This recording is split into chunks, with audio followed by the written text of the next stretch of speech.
সময় 365-র পক্ষ থেকে আপনাকে অসংখ্য ধন্যবাদ। ধন্যবাদ, নমস্কার। আমি শেখ রফিজুল ইসলাম বলছি, সিংলা পঞ্চায়েত সমিতির বনভূমি কর্মাধ্যক্ষ। তৃণমূলের অপ্রত্যাশিত রেজাল্ট, এই সম্পর্কে আপনার মতামত কি?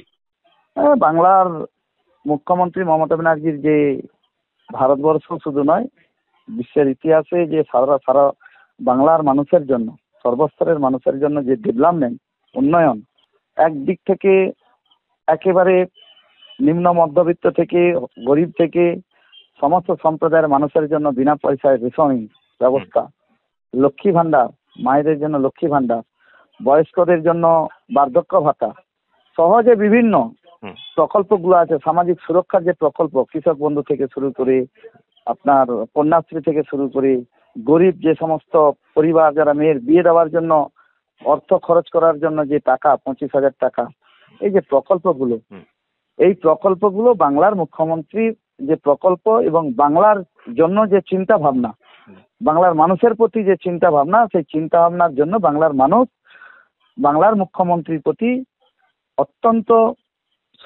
কি বলা যায়, ভোট বাক্সে ভোট দিয়ে কেন্দ্রের একটা প্রতারক সরকার বাংলাকে যেভাবে অবহেলা করছে, যেভাবে বাংলাকে অর্থনৈতিকভাবে প্রতারিত করছে, বঞ্চিত করছে, ভারতবর্ষের মানুষকে যে মিথ্যা ভাষণ দিয়ে গেছে দিনের পর দিন ভারতবর্ষের প্রধানমন্ত্রী, বিজেপির নেতা আমাদের মাননীয় নরেন্দ্র মোদী সাহেব, এটা বাংলার মানুষ ভালো চোখে নেয়নি। তাই বাংলার তৃণমূল কংগ্রেসকে বাংলার মুখ্যমন্ত্রী মমতা ব্যানার্জি তথা আমাদের যুবরাজ অভিষেক ব্যানার্জির পক্ষে ভোটটা দিয়েছেন। একমাত্র আমরা সময় 365 যে এক্সিট পুল করেছিলাম, সেই এক্সিট পুলে কিন্তু যে এক্সিট পুল করেছিলাম সেই এক্সিট পুল মিলেছে। উপরন্তু গতকালের যে সাংবাদিক সম্মেলনে মুখ্যমন্ত্রী মমতা বন্দ্যোপাধ্যায় সময় 365 নাম ধরে বলেছেন। এ প্রসঙ্গে আপনি পিংলাবাসীকে কি বলবেন? না, অবশ্যই অবশ্যই এক্সিট পুল তো 365 যা দিয়েছে সেই সংখ্যাটা প্রায় মিলে গেছে। বাংলার মুখ্যমন্ত্রী যেহেতু ধন্যবাদ জানিয়েছে, এর বাইরে তো আর কিছু বলা নেই।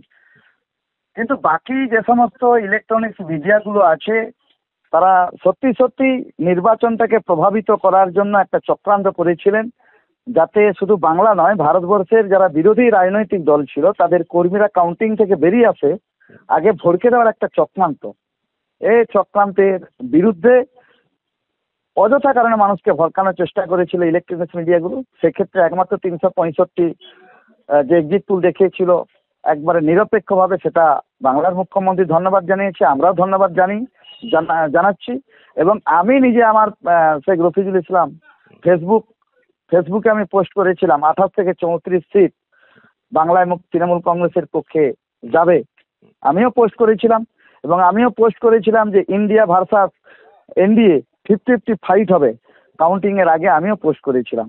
তো 365 যে এক্সিট পুল দিয়েছে নিরপেক্ষভাবে, তার জন্য আমাদের দলের পক্ষ থেকে, আমার পক্ষ থেকে অসংখ্য ধন্যবাদ। অসংখ্য ধন্যবাদ দাদা, সময় 365-র পক্ষ থেকে। ভালো থাকবেন, সুস্থ থাকবেন। ধন্যবাদ ধন্যবাদ ধন্যবাদ।